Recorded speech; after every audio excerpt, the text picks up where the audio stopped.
या महाशिवरात्रीला उपवासाला बनवा अशी ही खुसखुशीत आणि पौष्टिक अशी ही राजगिरा पुरी आणि त्यासोबत बटाट्याची चमचमीत अशी ही रस्सा भाजी।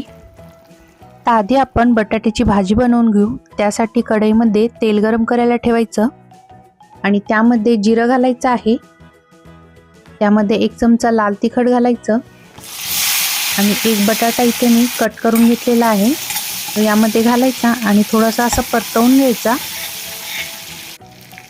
मीठ घालायचं आहे चवीनुसार आणि आता यामध्ये आपल्याला गरम पाणी घालायचं आहे, त्यामुळे भाजीला छान अशी तर्री येते। तर यावरती आपल्याला 10 मिनिटं झाकण ठेवायचं आणि भाजी चांगली अशी शिजवून घ्यायची आहे। 10 मिनिटानंतर झाकण काढायचं। त्यामध्ये 2 ते 3 चमचे शेंगदाण्याचा कूट घालायचा आणि थोडीशी कोथिंबीर घालायची आणि 5 मिनिटं ही भाजी परत आपल्याला थोडीशी शिजवून घ्यायची आहे। इथे आपली बटाट्याची रस्सा भाजी तयार झालेली आहे। आता बटाट्याच्या भाजीसोबत राजगिऱ्याची पुरी कशी करायची ते आपण बघूया। आता एका ताटामध्ये इथे मी 1 वाटी राजगिरा पीठ घेतलेला आहे। आता या पिठामध्ये आपल्याला एक मध्यम आकाराचा उकडलेला बटाटा किसून घालायचा आहे। असा बटाटा किसून घातल्यामुळे तो चांगला असा एकजीव होतो, म्हणून असा किसूनच बटाटा घालायचा। आता यामध्ये आपल्याला 1 चमचा बारीक कुटलेली हिरवी मिरची घालायची आहे, जिरं घालायचं आहे, थोडीशी कोथिंबीर घालायची, चवीनुसार आपल्याला मीठ घालायचं आहे आणि आता हे पीठ आपल्याला चांगलं असं मळून घ्यायचं।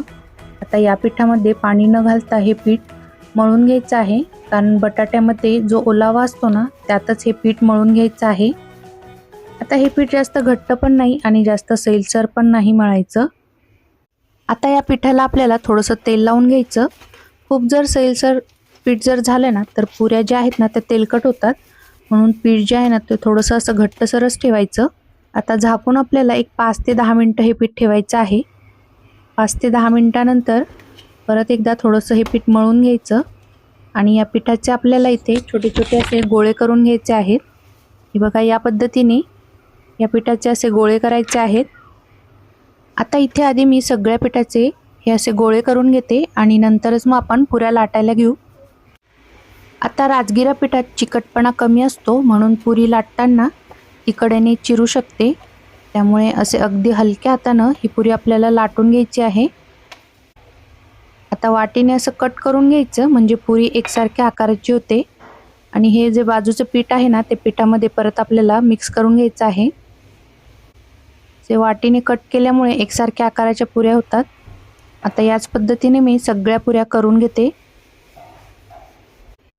आता कढईत तेल चांगले गरम झाले की गॅस मध्यम आचेवर ठेवायचा आणि पुऱ्या दोन्ही बाजूंनी आपल्याला सोनेरी रंग येईपर्यंत तळून घ्यायचे आहे।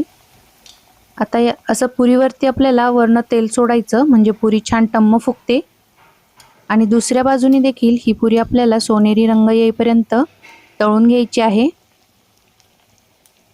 पुऱ्या तळताना आपल्याला गॅसची आच जी आहे ना ती मध्यमच ठेवायची, म्हणजे पुरी कुठेही आपली तेलकट होणार नाही। आता ही पुरी आपण टिश्यू पेपरवर काढून घेऊ। हे बघा, मस्त जशी पुरी झालेली आहे। आता याच पद्धतीने आपण सर्व पुऱ्या तळून घेणार आहोत। आता लगेचच बघा झाऱ्या लावायच्या नाही, वरनं असं थोडंसं तेल सोडायचं, म्हणजे पुरी छान टम्म फुगते। चला तर मग मंडळी, या उपवासाला अशी गरमागरम राजगिऱ्याची पुरी आणि त्यासोबत ही चमचमीत अशी बटाट्याची रस्सा भाजी एकदा नक्की करून बघा आणि तुमची राजगिऱ्याची पुरी कशी झाली ते देखील मला कमेंटमध्ये नक्की सांगा। चला तर मग भेटूया पुढच्या अशाच एका नवीन रेसिपीमध्ये।